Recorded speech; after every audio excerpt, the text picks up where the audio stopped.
Bon début de la semaine à tous. Madame, Messieurs, nous sommes lundi 12 mars 2018.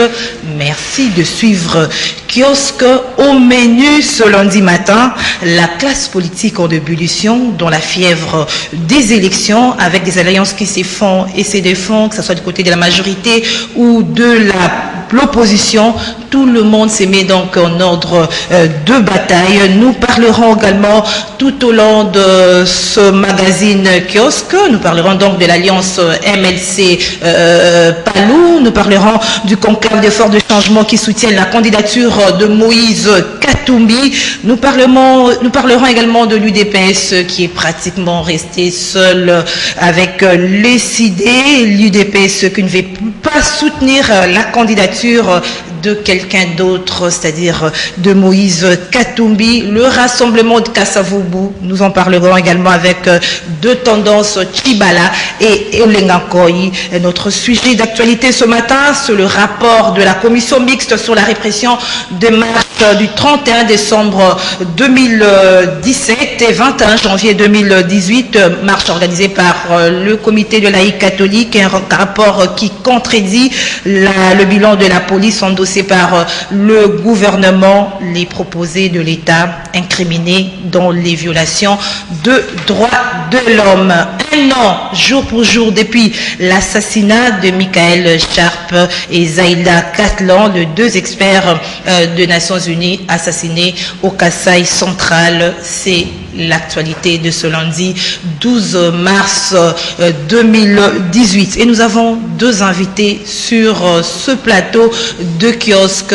Il s'agit donc de Pascal Oonji. Pascal Oonji de Canal Kin Télévision. Bonjour Pascal. Bonjour Gisèle, bon. C'est l'occasion d'ailleurs de vous souhaiter bonne fête du mois de la femme. Ouais, bien que de mon point de vue, j'ai l'impression comme si vous comprenez mal cette question du mois de la femme, parce qu'il s'agit pour moi de la défense des droits de la femme. Mais lorsque vous vous limitez à dire la journée de la femme, le mois de la femme, non, et c'est là où il y a confusion. Les femmes chercheraient d'abord à identifier leurs droits. Après l'identification des droits des femmes, n'est-ce pas? Oui. Les femmes s'engageraient maintenant au combat pour les défendre. Mais malheureusement, je ne comprends pas les femmes énumérer d'abord leurs droits et mettre au premier plan l'engagement pour la défense maintenant de ces droits. Mais curieusement, je constate que les femmes se limitent à se réjouir de la... C'est pas toutes les femmes, parce que... Ah oui, c'est le constat que je fais. À se réjouir de cette journée, à se réjouir du mois. Je crois quelque part qu'on fausse un peu le débat. Et c'est comme ça que, comme poser la question à la femme, c'est quoi cette journée, c'est quoi son mois, parfois elle se retrouve pas. Déplorable. Merci Pascal. En face de toi, il y a l'habitué de lundi, Joachim Diana. Merci pour l'invitation. On a changé des co-débatteurs, hein. Vous êtes aujourd'hui en face de Pascal. Oh, oui, celui-là aussi, je le connais par cœur. Tu le connais par cœur. Je sais le pratiquer. Tu les maîtrises bien. Oui, oui, je sais le pratiquer. Alors, nous commençons par l'investiture de Fridolin Ambongo.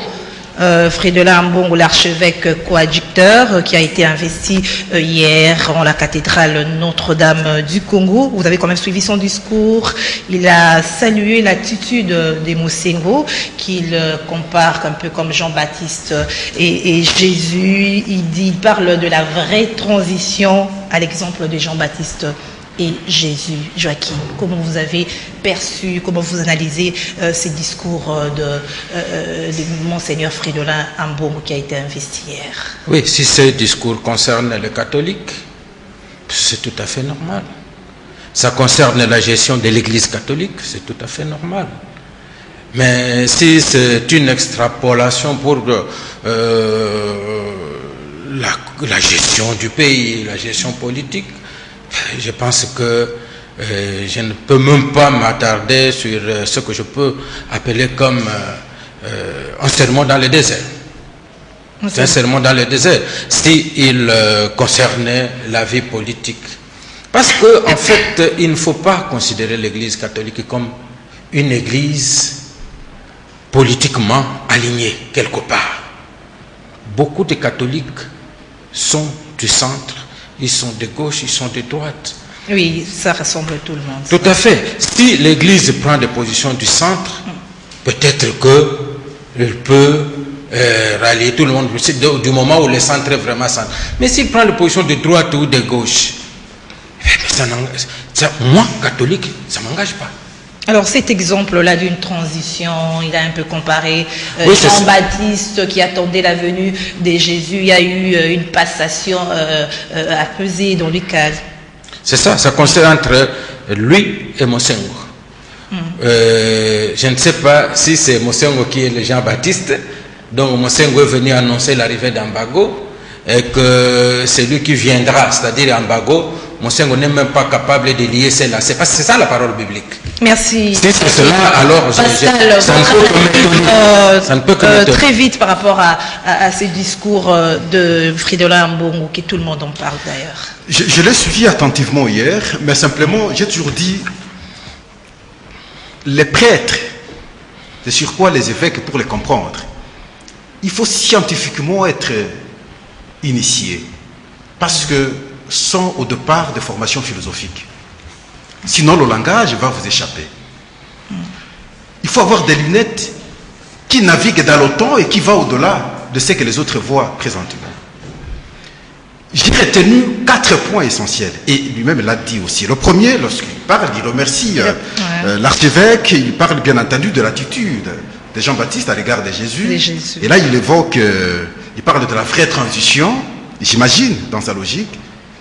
Il donne l'exemple aux autres de comprendre que lorsqu'on a une responsabilité, il y a une façon de passer le pouvoir à l'autre.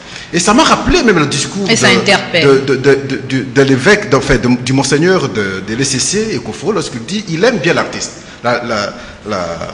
Le jeu, le sport qui consiste qu'un athlète prend un bâton, il court, il donne à un autre et finalement pour atteindre leur objectif. C'est important, c'est pratiquement le même discours. Le deuxième point, il est dans la Bible. Il évoque Matthieu 5, 14 et Jean 8, 13. Sois la lumière du monde qui recule les ténèbres. Je comprends son engagement. Et là aussi, il faut une interprétation pour comprendre. Il dit, je suis le bon berger. Bon berger, il est chez Jean 10, 11. Et il dit, je vais être son berger de tout, sans distinction. Je suis d'accord avec le contraire. Donc, ça veut dire, dans l'Église catholique, il y a tout. Mais simplement, il dit, je vais me battre pour les 4 dimensions de l'homme. Dimension essentielle. Il y a la dimension spirituelle, il y a la dimension politique, il y a la dimension économique, il y a la dimension socio-culturelle. Et la problématique politique est là, et c'est là où il y a certaines personnes qui pensent que l'Église catholique ne peut pas intervenir sur les questions politiques. Et enfin, il dit il évoque Matthieu 23, 8, ne vous faites pas appeler maître, il veut se diminuer. Et qu'est-ce qu'on peut retenir en une phrase pour passer à C'est un discours d'engagement sur ce qu'il a comme mission dans la ville de Kinshasa, dans un pays où les conditions sociales ne sont pas réunies.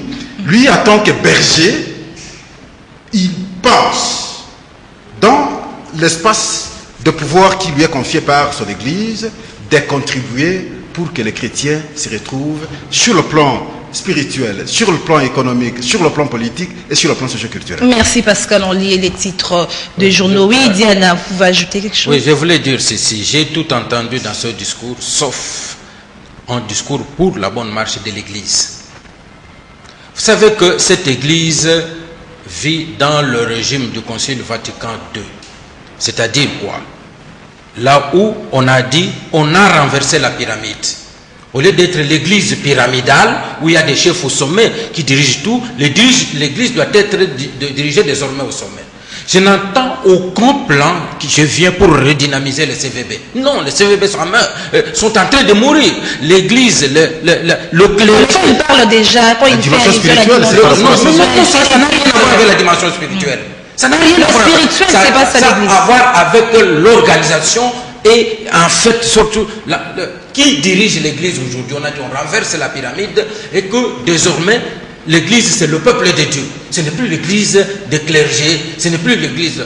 Et c'est pour cela que le CVB avait été créé pour que l'Église, nous avions même un terme à l'époque dans la session Église Monde, on a bombardé les églises pour que les chrétiens quittent et rentrent dans leur communauté. C'est dans les communautés que devrait vivre la vraie Église. Cette Église-là, depuis le départ de Maloula, ça n'existe plus. On a maintenant des gens qui reviennent pour nous installer l'église, les clergés qui décident, les clergés qui font tout. Dans ce programme, je n'entends nulle part on va revaloriser le communauté ou de la dimension spirituelle. Non, ça n'existe plus. C'est dans l'organisation. Même cette spiritualité-là, c'est désormais à la base que ça devrait se faire. Merci Diana. Nous allons revenir à la situation d'avant Vatican II. Merci Mais Diana. je constate que la base de l'Église catholique n'a pas encore revendiqué, n'a pas encore protesté. Mais moi, quand moi je parle, s'il vous plaît, Diana. c'est un individu. La base, il y a un CVP. Et quel est l'individu qui est allé revendiquer autre chose? On revendique autre chose. Non. Je te dis que, Vous parlez à s'il vous plaît. si tu es catholique, Diana. je ne sais pas si tu es catholique. Je le suis. Alors si tu l'es, si tu es catholique de Kinshasa, tu sais que l'église, oui, peut-être il y a dans Merci, nous lisons les titres de journaux. Le Phare a titré ce matin, marche du 31 décembre 2017 et du 21 janvier 2018, zéro faute pour les catholiques. Toujours à sa une, les Phares écrit le rassemblement des avous Tchibala, Forum des As. À la suite du lancement de la plateforme Force du Changement à Djobour, le rassort par l'article de la mort, la création de ce nouveau cartel ouvre la voie au divorce entre Moïse Katumbi et Félix Tshisekedi. Les grandes manœuvres ont commencé. Katumbi lance sa machine électorale. Fachi annonce sa candidature à la tête de l'UDPS. Le PALO et les MLC prennent langue. La manchette, parti politique remous pour la grande bataille des élections. Géopolice Hebdo, Alliance en marche désormais, les forces du changement avec Moïse Katumbi. Le journal La Tour, Kabila chasse et Tchibala et 15 ministres remaniement en vue. Et Congo Nouveau d'écrire à sa une. Élection 2018, Freddy Matungulu contre la machine à voter. Le journal Avis d'Afrique, Joseph Kabila signe le départ de Tchibala et ses 16 ministres. La CPI incompétent, écrit toujours Avis d'Afrique. Jean-Pierre Bemba, 20 mars au pays, la majorité présidentielle tremble. Le journal Le Standard Info de Kalou Chakala a titré ce matin, scandale à la majorité présidentielle, Matata Pogno boudé par ses pairs de la MP pour être désigné dauphin. Et Lima, le mess des Katumbistes à Johannesburg, un pas géant franchi à travers le conclave de force du changement vers l'alternance. Miroir politique, Moïse Katumbi et Félix Tshisekedi à couteau tiré. Les lauréats, présidentielle 2018, cacophonie au sein du rassemblement limité, la proclamation des titrés, Félix Tshisekedi candidat président de l'UDPS. Nouvelle du soir, des révélations sur la gestion de la BCC. Nous parlons des alliances tout au début, j'avais annoncé, M. Diana, des alliances qui s'effondrent et se défendent du côté de la majorité comme de l'opposition. Qu'est-ce qui pourrait être, selon vous, à la base de tout cela? Est-ce la caution élevée ou le seuil des représentativités? D'abord, c'est tout à fait normal que lorsque s'approchent les élections, que les gens s'organisent. Oui. J'aurais voulu que les gens s'organisent. Effectivement, il y a longtemps qu'ils devraient s'y faire. Maintenant, on y va un peu comme à pas de course. Mais alors, vous avez posé une bonne question. Qu'est-ce qui fait courir? Mais vous savez qu'aujourd'hui, avec l'introduction du seuil, les gens ont vu leur propre dimension. Ils sont obligés de se mettre ensemble. Se mettre ensemble pour espérer réunir ce seuil. Et se mettre ensemble, ça ne veut pas tout simplement réunir le seuil, mais réunir les moyens. Il n'y a pas d'élection sans moyens dans un pays continent comme la République démocratique du Congo. Vous allez vous mettre ensemble dans une plateforme où demain, ça sera question de qui a $1000, qui a $2000. Je pense qu'on n'aura pas résolu le problème. Mais le fait qu'il y ait le seuil doit pouvoir faire réfléchir les gens et non pas amener les gens à réagir par coup de tête. C'est-à-dire, ah ben, il y a le seuil, dans la panique, on se met avec n'importe qui. Sans oublier qu'en vous mettant avec le cas par exemple de Katumbi, vous savez que du vivant de Tshisekedi, ça j'aime le dire clairement, du vivant de Tshisekedi, cette manœuvre n'aurait pas eu lieu. Vous voyez le G7, Tshisekedi vivant, et eux se réunir à Johannesburg pour faire une plateforme sans l'UDPS. Mais parce que pour le moment, ils savent bien que l'UDPS il en reste ce qu'il en reste, alors ils peuvent voler de leurs propres ailes parce que l'UDPS lui-même n'est pas réuni. Je reviens à vous, la même question, je la pose à Pascal. Est-ce que ça peut s'expliquer tout ce qui se passe, toutes ces alliances qui se font par la caution élevée, la question du seuil de représentativité? Pas forcément. Je suis d'accord avec le confrère lorsqu'il évoque le seuil et les moyens. Mais simplement, il y a une dimension politique considérable à prendre en compte. Je considère de mon point de vue, c'est aussitôt après qu'une rumeur, vrai ou faux, fait état d'un quelconque contact entre la présidence et l'UDPS. De l'autre côté, il y a fissure. Sur le plan de ça, là où je suis d'accord avec lui, c'est quand je vois du côté du front et le Palou se mettre ensemble. Et là où je ne suis pas d'accord avec l'OCE, c'est lorsque je vois même toi du côté du rassemblement des Kasavubu, après les échauffourées à la primature, on fait une déclaration désavouant Tchibala. Et je me pose la question, qu'est-ce qui se passe? D'un côté, je déconsidère la classe politique avec ses acteurs aujourd'hui, je les vois comme des opportunistes, parce qu'il y a des enjeux, et de l'autre, je me dis, est-ce qu'ils comprennent ce qu'ils font, ces hommes politiques? Le cas Katumbi et Tshisekedi et l'UDPS. Là, c'est pas la question de la transition sans Kabila qui divise le camp Kabila.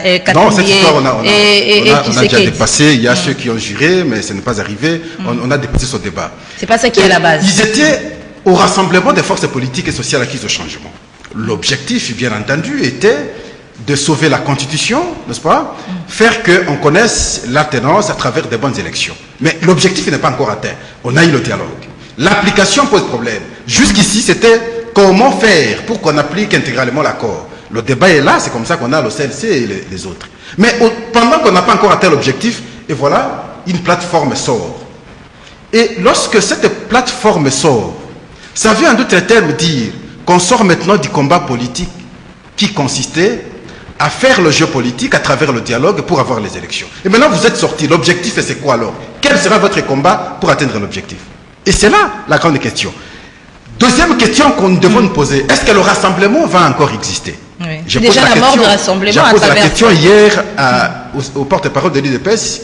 Kabouya, il me dit oui, le rassemblement va exister parce que il y avait des composantes, il y a l'UDPS, il y a la dynamique et les restes, ils sont encore là, donc le rassemblement là.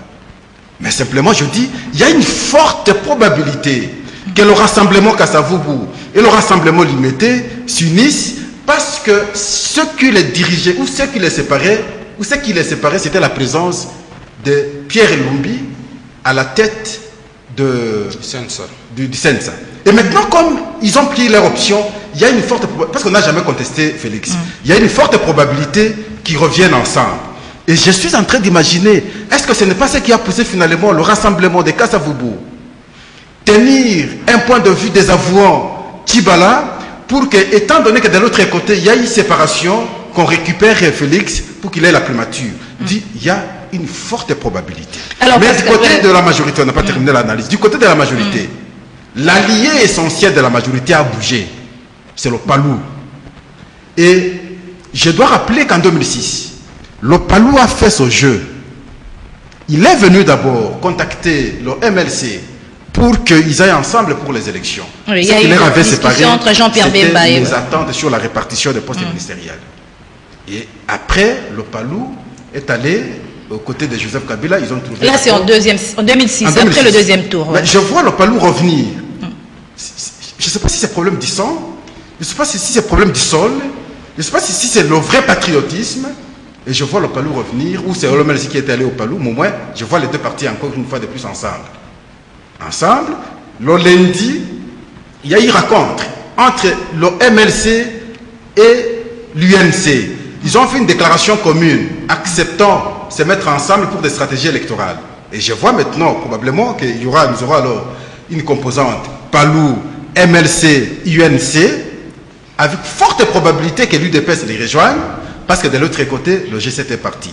Mais est-ce que, posons-nous la question, le G7 aujourd'hui peut gagner les élections sans le Palou, sans l'INC, sans le MLC? et même le PPRD parce que c'est l'adversaire. Alors, la première question, Pascal, oui, alors c'est comme ça que d'autres estiment, je dis bien d'autres estiment, à tort ou à raison, que le jeu 7 ferait jusqu'ici le jeu du pouvoir. Parce que pendant qu'on est en train d'appliquer l'accord, pendant qu'on est en train de chercher l'application intégrale de l'accord, mais comment comprendre qu'un jeu comme ça se fasse pour chercher à mettre en cause le même accord au moment où on fait les élections? Alors, avant de donner la parole à Diana, Pascal, d'abord, est-ce qu'avec tout ce que vous venez de dire là, avec toutes ces multiplicité de candidatures ou des alliances ou du côté de l'opposition, il y aura difficile pour l'opposition aujourd'hui d'avoir un candidat commun? Ça, c'est la première question. Si vous pouvez déjà répondre. Et en deuxième, on suivra le discours de Félix Tshisekedi, qui a dit que chacun trace son chemin, mais peut-être nous allons nous retrouver un jour pour travailler ensemble.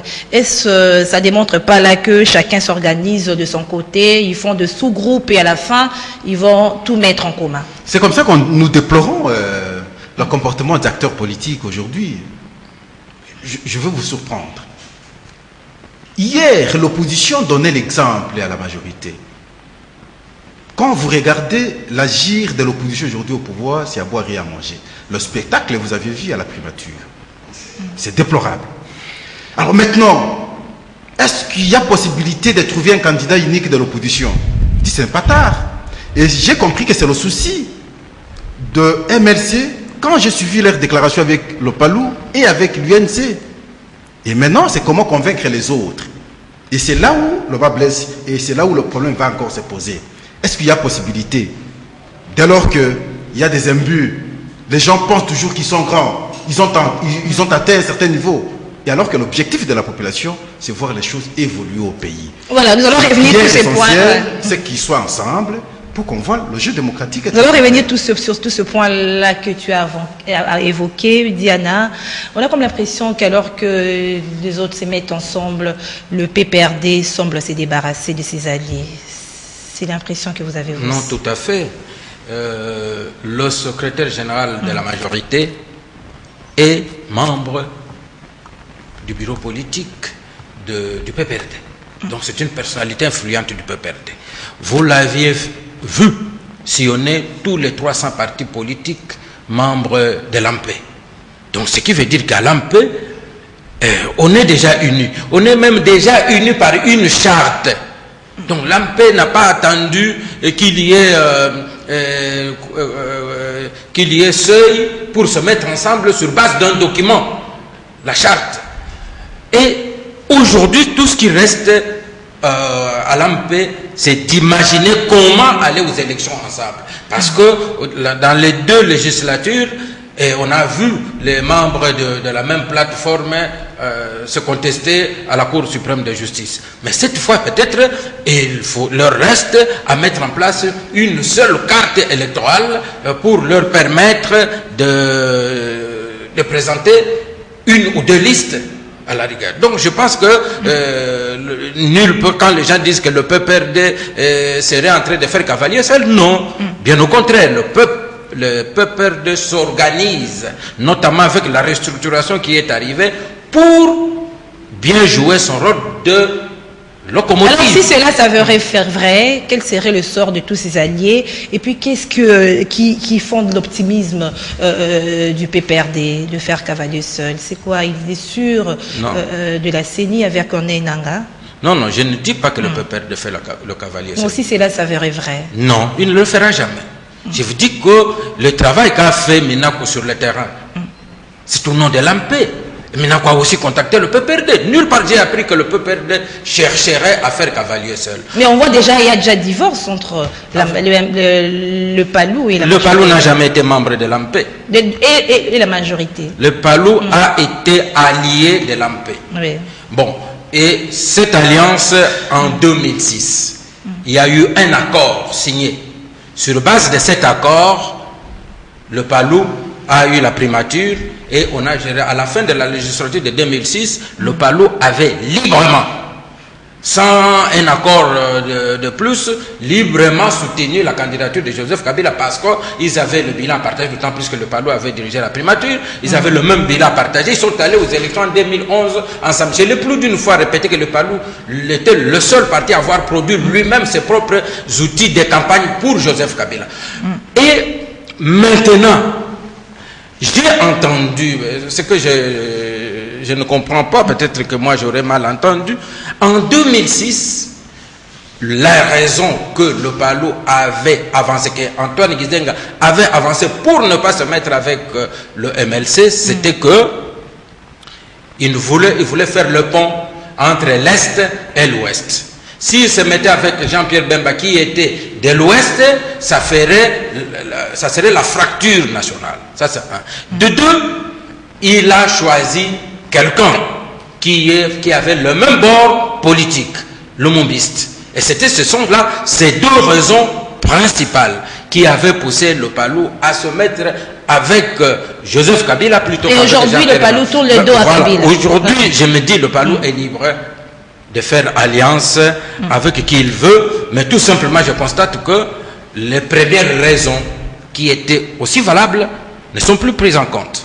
Il faudrait maintenant, on entend, parce qu'il y a encore, ce que nous avons suivi, ce sont des tractations, il n'y a pas encore un accord signé, effectivement.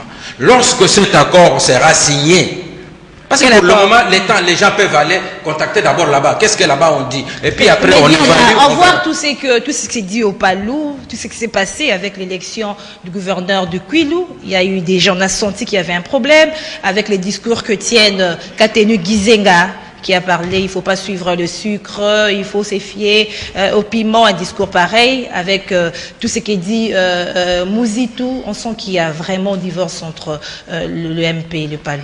Vous savez, moi j'ai toujours dit que je n'ai jamais vu. Le PALU, je ne sais pas si c'est le malheur ou c'est le bonheur, d'être d'un coin où le PALU est une religion pour certains gens. Et je peux vous dire que c'est un parti sans caprice. Ce n'est pas un parti opportuniste, comme je viens de l'apprendre, qui ne s'est pas mis avec Jean-Pierre parce qu'ils ne se sont pas mis d'accord sur les postes. Ce n'est pas un parti opportuniste, ce n'est pas caprice. Mais si le PALU est devenu capricieux aujourd'hui, le PALU est devenu opportuniste au point de s'allier avec qui? Je ne l'ai pas encore suivi. Mais j'ai appris qu'il y a des tractations. Tout comme maintenant c'est le moment, il se peut que ce sont les autres qui sont venus sonder au PALU. Est-ce que nous pouvons? C'est normal, on ne ferme pas la porte. Mais nous analyserons, moi personnellement, en tant qu'analyste politique, j'analyserai les raisons. Le PALU devra me convaincre les raisons pour lesquelles un parti de la gauche gauchisante peut se mettre avec un parti libéral libéralisant. Alors, vous avez parlé du PPRD. À comprendre ça, pourquoi? Les raisons là, moi il faudra qu'on me convainque. Puisque maintenant ces raisons ne sont pas encore là, je ne peux pas spéculer. Alors, vous avez parlé du PPRD qui, selon vous, ne peut pas faire cavalier seul. Il y a aussi la FDC des Bahati qui a déjà un parti politique qui crée encore une coordination des bahatistes. Est-ce que cela, ça présente déjà pas la création d'une plateforme? J'ai dit ceci que jusque-là, à l'AMP, chacun allait seul aux élections. Chaque parti politique membre allait seul aux élections. Jusque-là, il n'y a pas encore une stratégie d'aller aux élections ensemble. C'est tout à fait normal que l'AFDC, qui aussi, voyant devant l'exigence du seuil, cherche à avoir des alliés. Et si demain, tous ces alliés là-bas revenaient au sein de l'AMP, je ne vois pas encore. Donc, il faudra attendre que les gens sont en train de se... Maintenant, tu sais que pour remettre l'ordre, d'abord, on disperse les histoires. Et puis, le puzzle, on le met en deux, on cherche, non, celui-là doit être là, etc. Et lorsque je verrai le puzzle en forme, je vais juger l'alliance PALU-MLC. Je vais le juger et je vais calculer quelles sont ses chances de gagner. Et je vais voir si Bahati peut sortir de l'AMP pour créer sa plateforme. Je jugerai quelles sont ses chances de gagner avec cette plateforme-là. Et je dis que dans toutes ces plateformes, ce qui va les diviser, c'est le candidat à la présidence de la République. Si vous voyez entre Katumbi et Tshisekedi aujourd'hui, le problème c'est Félix Tshisekedi tient à être candidat. Katumbi tient à être candidat. Bon. entre Palou et le MLC, peut-être son leader étant exclu des élections, peut-être, mais il y a Kamere, il y a les autres. J'ai entendu Mayo dire que l'ami de notre ami est notre ami. Et je suppose que l'UNC aussi sera là-dedans, que tout le monde ne vont pas, dans leur alliance là, ils n'amèneront pas ce qu'ils avaient amené à l'UDPS. Kamere n'a pas pu se mettre d'accord avec Tshisekedi pour qu'on donne un candidat unique. Et de même le MLC et consort. Le MLC n'a même pas accepté le candidat du MLC, mon ami Adam Bombole, qui pourtant, malgré l'accord, et puis après, merci bien. Du conclave de force des changements, Pascal, qui soutiennent. Il y a des précisions. Lorsque j'entends parler du pont en 2006, fait par le Palou, non. Non, ça c'est le jeu de Louis Michel et les autres. Le Palou est venu d'abord et ils étaient dans la salle ici au MLC. Nous étions là. Ils avaient échangé avec le MLC. La question qui les avait divisés, c'est le partage des postes. Ça c'est connu. Et c'est simplement après, lorsqu'ils sont allés de l'autre côté, le langage du pont accepté des surgit. Deuxième aspect, s'ils ont rejoint Kabila au nom des Lumumbistes, pourquoi ils ne l'ont pas compris avant? Mais je suis encore en 2006. Pourquoi ils ne l'ont pas compris avant de venir au MLC? Parce que de l'autre côté, il y avait le Lumumbiste. Il fallait aller chez le Lumumbiste directement. Pourquoi ils étaient d'abord venus au MLC pour aller chez le Lumumbiste après?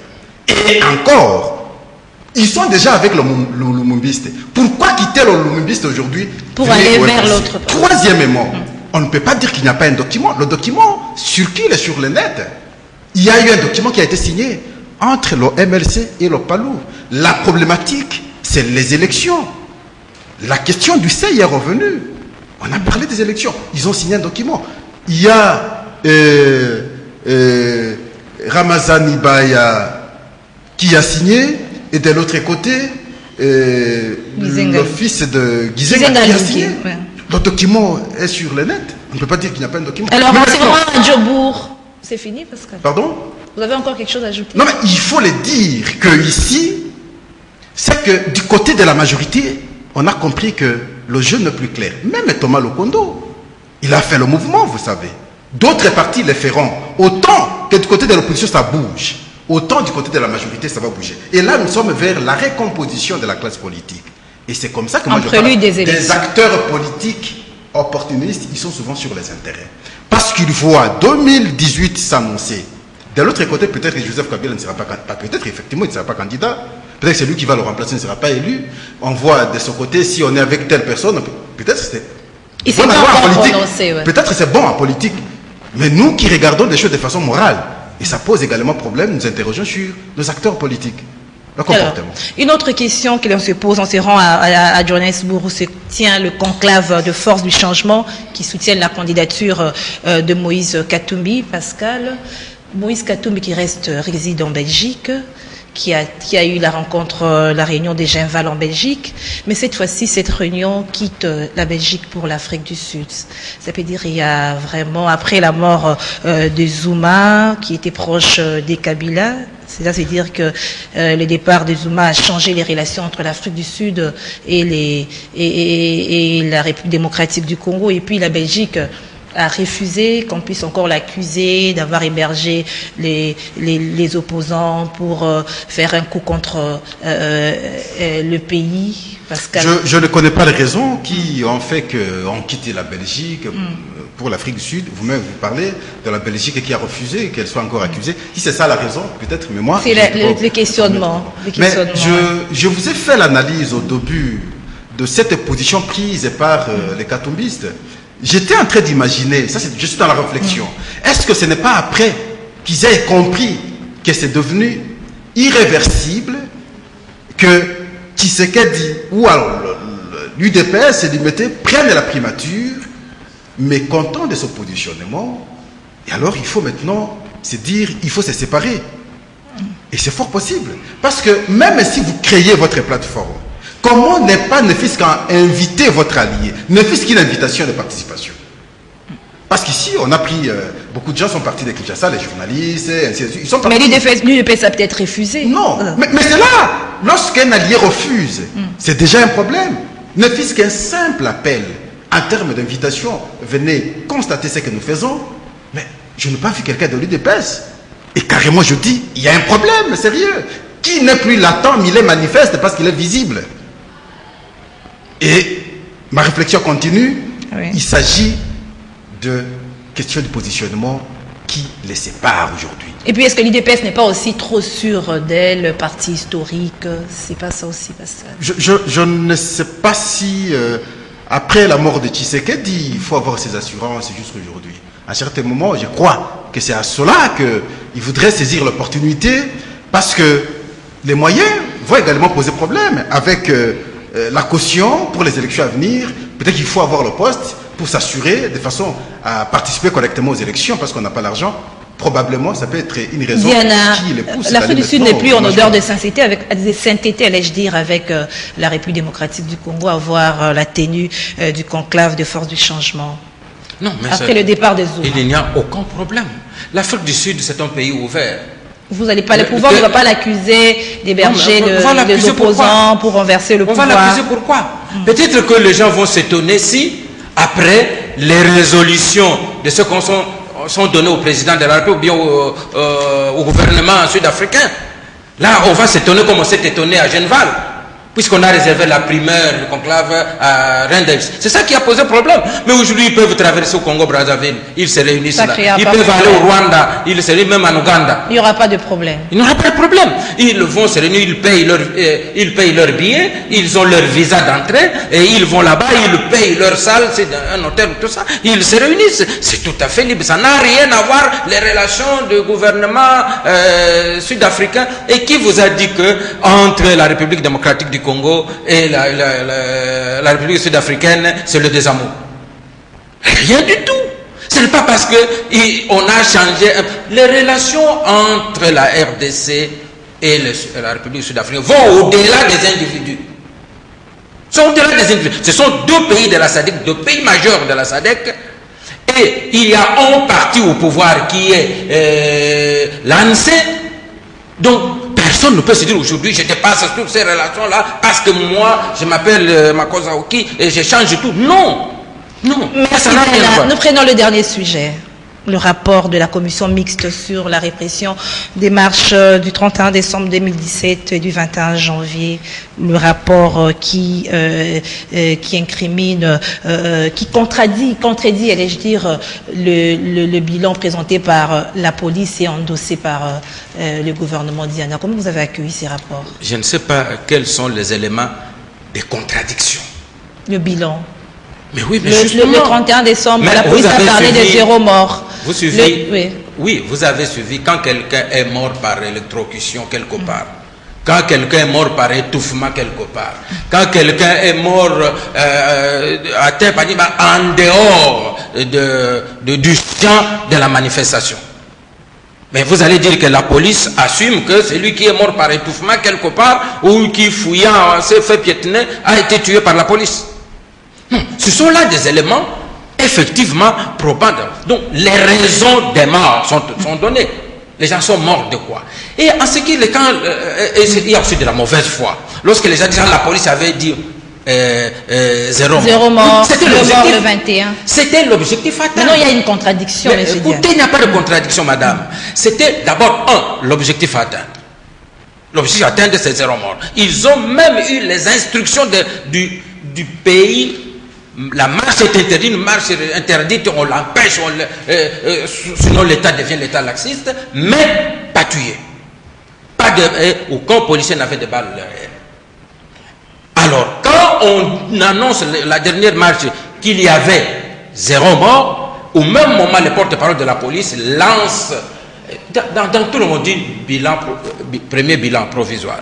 Mais au fur et à mesure, on a constaté que dans le même rapport, il avait dit que celui qui était mort, qui quittait Saint-Adrien pour aller à Saint-Benoît, à Lemba, qui a été atteint par les balles, et maintenant on est allé le voir à l'hôpital. Mais il est allé succomber à l'hôpital. Alors la ministre... Vous avez dit que le bilan qui a été donné avant sa mort, c'est un bilan contradictoire. La ministre des Droits humains, Marie-Ange Mouchébekwa, elle était dans une situation inconfortable en publiant ses rapports, Diana. Mais pourquoi? Qui incrimine même son propre gouvernement. Mais où est-ce que vous voyez l'incrimination du gouvernement? C'est ça le problème. Où est l'incrimination du gouvernement? La ministre a institué une commission d'enquête. Et cette commission, si elle a institué une commission, c'est pour justement que la vérité éclate. Et il y a la vérité. C'est pour anticiper l'enquête internationale, peut-être. La peur de l'enquête internationale. Mais est-ce que donc, dans ce pays, on attendrait, on laisserait faire? Qui d'abord a dit qu'il y aura une enquête internationale? Toute la communauté internationale, l'ONU, qui a demandé au gouvernement congolais d'enquêter. Qui attend l'enquête internationale? Pour un problème, aujourd'hui, bientôt, quand vous avez le problème à votre mari, vous demandez la MONUSCO de venir vous réconcilier. Je voulais terminer par ceci. Je ne pouvais pas quitter ce plateau tellement sans rappeler. Je viens de passer vers... ça concerne monsieur qui est aux affaires. En passant vers le GFREM, j'ai trouvé une situation des militaires dehors. Le GFREM. Okay. Oui, des militaires, il semblait que les fonctionnaires, et qui? Les syndicalistes. Les syndicalistes s'opposeraient à la décision du VPM, vice-premier ministre, ministre des Transports, dans son droit, après avoir instauré une commission, nous parlons de commission d'enquête, une commission qui a constaté que, après que ces agents aient fait leur recours, on a constaté qu'ils étaient licenciés abusivement. Et les gens qui devraient se réjouir, sabler le champagne, ce sont les syndicalistes. On constate que ce sont les syndicalistes qui aujourd'hui s'opposent, engagent un bras de fer avec les ministres parce qu'il a répondu à ce que les agents abusivement engagés soient récupérés. Et on dit quoi? Non, ces agents, ils avaient des faits qui ont été déjà déclassifiés comme on dit, mais par contre, il y a une dame qui s'appelle Mouricho, qui avait détourné 50 000 $ qui lui étaient donnés pour acheter une voiture à Mombasa. Je viens de voir une lettre du même DG qui voudrait être radical pour que tous ceux qui auraient volé ou détourné ceci soient mis à l'écart. Et les syndicalistes ne se sont pas encore opposés contre le retour de Mme Mouricho à Mombasa. Nous revenons sur les rapports. Je pense que c'est ça aussi les rapports. Qu'est-ce que ça vaut? Alors, est-ce que les recommandations, notamment la levée de mesures et interdiction des manifestations publiques, ne vont pas rester dans les tiroirs? Cette mesure-là, on ne la lèvera pas à la suite d'une commission, on la lèvera à l'analyse de la situation. Vous vous rendez compte que on ne peut pas faire des commissions si on arrive des rapports, si on n'arrive pas à les appliquer. C'est pourquoi j'ai dit le ministre, vice-premier ministre Makila doit jouer son rôle. Alors Pascal, est-ce que c'est par contrainte que le gouvernement a initié cette commission par rapport, qui a rendu public son rapport sur la répression de marche du 31 décembre? Je dis oui, c'est par contrainte parce que à l'époque, il y a eu l'œil de la Cour pénale internationale. Il a fallu que la ministre se déplace jusqu'au Conseil de sécurité et après échange, elle avait compris que la finalité risquerait que l'autorité morale soit responsable des actes qui sont commis si on ne juge pas. Et c'est comme ça, quand elle arrive, elle va créer la commission mixte. Et cette commission, j'ai compris, c'est le vœu du gouvernement. Et je constate que la lecture du rapport a été faite également par la ministre. Et qu'est-ce qu'on dit dans ce rapport? Les tueries, les enlèvements, les blessés sont imputés aux forces de l'ordre. Ce que l'OCLC a fait, c'est constitutionnel, on ne peut pas le reprocher.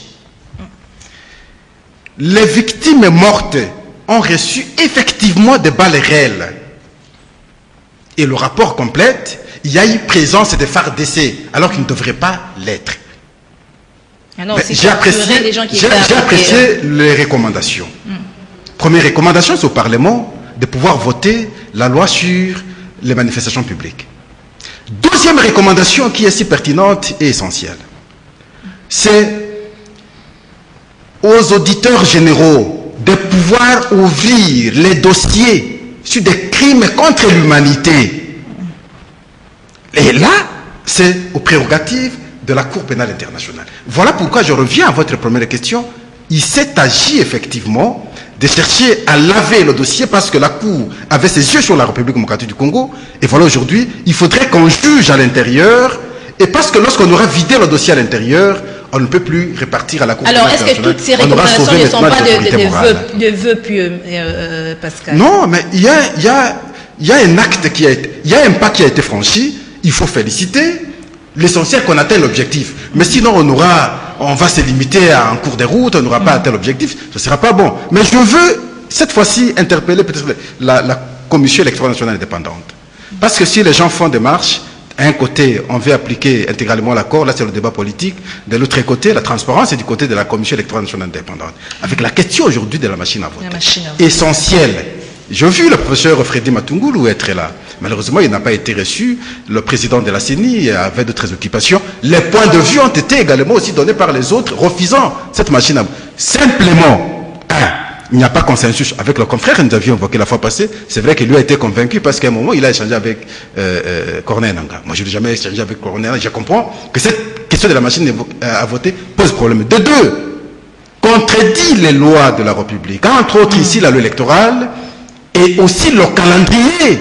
Parce que quand vous prenez ces deux textes, noir sur blanc, on vous dit l'élection se fera avec des bulletins. Et c'est clair. Alors maintenant, on ne tient pas compte des dangers techniques qui peuvent arriver lors du vote. En cas de panne, on va réparer comment? On va remédier comment?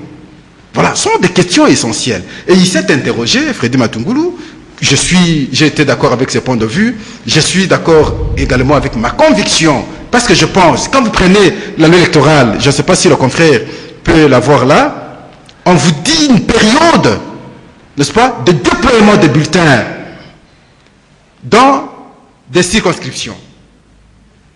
On parle de bulletins. Et voilà, subitement, nous avons aujourd'hui des machines à voter. Ce sont des questions essentielles, techniques. Alors, revenez sur le rapport Diana. Et même le comptable. Une dernière question pour vous deux. Est-ce qu'aujourd'hui, avec ce rapport, on va voir tous ceux qui ont ordonné cette répression devant la barre?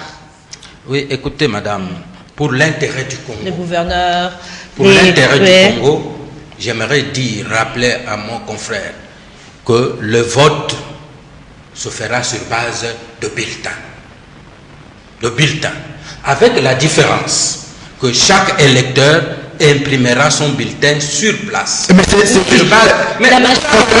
Non, je complète juste l'information, confrère. Non, juste une information parce qu'il va compléter. La loi dit ceci, confrère. Le comptable des bulletins doit se faire avant l'opération et cela en présence des observateurs. C'est la loi électorale qui le dit. Okay, alors, ces bulletins qui sont dans la machine seront comptés comment par les observateurs pour qu'on sache il y a eu tel nombre et il y aura tel nombre de votants. Il faut écouter d'abord. Pascal, ça va. Il faut écouter d'abord. Il y aura des bulletins. Et ces bulletins viendront d'avance. Et ce ne sont pas des bulletins déjà avec nom et nom de quelqu'un. Quand nous sommes dans ce bureau, on a 10 personnes. On sait bien que, je ne sais pas si c'est le bulletin bleu qu'on va continuer à utiliser comme ce qu'on a fait pour l'expérimentation. Il y a, dans ce bureau, il y a 500 votants et il y aura 500 bulletins bleus. On les compte d'avance. Et quand l'électeur dépose ce bulletin sur la machine l'imprime, il regarde derrière lui la photo de son candidat, les logos de son parti politique, il va mettre ce bulletin dans l'urne, exactement comme ça. La seule différence, c'est qu'on n'imprimera pas les bulletins avant. Parce qu'on va éviter les bulletins cochés d'avance. Ici, il y avait des bulletins cochés, il y a des résidences déjà qui ont été attaquées parce que... Alors, Diana, vous répondez à ma question. On revient sur le sujet. C'était par rapport au rapport, la justice qui s'est saisie des cas dénoncés dans ce rapport. Est-ce qu'aujourd'hui, nous allons voir à la barre tous ceux qui ont Est-ce que c'est la première fois qu'il y a des gens jugés pour avoir commis et qui sont condamnés? Suivez tous les procès qui se passent à l'Est. Combien de gens qui sont condamnés pour avoir des... Aujourd'hui, l'important, même nous journalistes, l'important c'est quoi? C'est qu'il n'y a aucun gouvernement, sauf racisme, qui peut envoyer des policiers dans la rue à les tuer. L'ordre qui avait été donné aux policiers de mort zéro existe.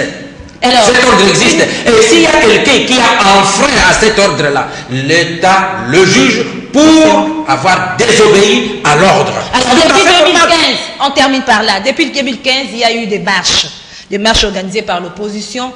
Mais pourquoi ce rapport aux enquêtes arrive à la fin que lorsqu'il s'agit de la marche de laïcs catholiques? C'est quoi? Le gouvernement a peur de catholiques? En 30 secondes, 30 secondes. Bon, mais écoutez, il faut saluer l'initiative de Madame aux droits humains. Et tous ceux qui sont morts là en 2015, ce ne sont pas des Congolais. Bon, d'abord, le problème juridique, il n'y a pas de loi rétroactive. Mais l'essentiel ici, Pascal a dit ceci, qu'on demande à ce que la loi soit votée. Merci. Alors, si la loi... La dernière question, vous répondez. Mais termine la réflexion. Oui, allez-y. Que la loi soit votée. Pendant que cette loi n'existe pas, on marchait sur base de quoi? Alors, les gens qui ont marché sur base d'une loi, et ils vivent sur la loi qui viendra, ils vont marcher. Alors que nous sommes encore sous le régime de la loi passée. Que la commission n'ait pas relevé ça, je regrette tout simplement. Pascal.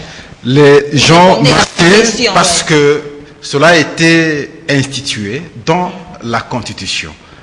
Bien qu'on aura la loi réglementaire. La Constitution renvoie à la loi. On aura la loi réglementaire. La Constitution renvoie à la loi. La Constitution a déjà prévu des marches et avec des modalités telles qu'il faut simplement informer. Ce n'est pas chercher l'autorisation. Ça, c'est la Constitution. Dans la Constitution, ce n'est pas ça. Question d'enquête. Le débat aujourd'hui, enquête chez Kamuna Sapou, le débat aujourd'hui, c'est sur actes délibérés qui auraient été posés par certains responsables de l'administration de notre État. Et c'est comme ça que le rapport de la RFI et le rapport sur place chez nous ici sont différents. Et c'est à ce niveau qu'il y a débat. Quel rapport dit vrai? Les enquêtes vont dire la vérité, mais nous attendons parce que nous estimons que des actes comme ça ne resteront pas impunis. Pas seulement pour ces deux experts, mais il faut imaginer le nombre de Congolais qui ont perdu aussi la vie. C'est trop, hein? Plus de centaines, plus de 200 quelques. Alors, mais comment? Vous pensez que ces gens vont mourir comme ça? Non, il faudrait que notre État, notre justice fasse correctement le travail pour ne fût-ce qu'honorer la mémoire de ceux qui ont perdu la vie. Qui est responsable? C'est là. J'ai toujours dit que la vraie vérité, nous la connaîtrons un jour. Pas aujourd'hui. Il y aura un jour où les actes qui sont posés seront mis à la place publique. Et la réaction que nous aurons, c'est quoi? Ah bon? Ça s'est passé comme ça? Et ce sera tard. Parce que lorsque nous voyons ce qui s'est passé en Deuxième République, c'est aujourd'hui que nous sommes surpris, nous disons, mais enfin, c'était comme ça, c'était insupportable. Et mais nous serons aussi comptables et responsables, parce qu'à un certain moment, un ami condamnait Lumumba. À un certain moment, l'autre aussi disait, mais pourquoi Mobutu a pu coloniser les autres comme ça, vous étiez impuissants. Mais un jour aussi, on nous aura posé la même question, et je crois que nous serons incapables de donner une vraie réponse, parce qu'on aura été incapable de trouver solution. Merci. Il y a eu des policiers morts. Ce pays bat le record des policiers tués au cours des manifestations pacifiques. Ils sont tous d'accord. En ce qui concerne les responsabilités, puisqu'on dit c'est l'État qui a, selon les rapports qu'il vient de nous lire là-bas. Mais qui est-ce que c'est la police qui a tué les policiers? C'est la question que je me pose. Alors, dans ce cas, si tel est le cas, le policier n'a pas reçu la balle réelle. C'est là la différence. Les autres sont morts. Mais ah oui, non, il y a des policiers sont morts par balle. C'est là que les gens meurent par dilapidation, par des jets de pierres et de machettes. Non, vous prenez une arme, vous tirez. Madame, monsieur, nous sommes arrivés à la fin. Merci à tous ceux qui nous ont suivis ce matin. Merci à l'équipe technique de Doudou Montiri. Donc tu veux dire que nous nous retrouvons demain à la même heure. Au revoir.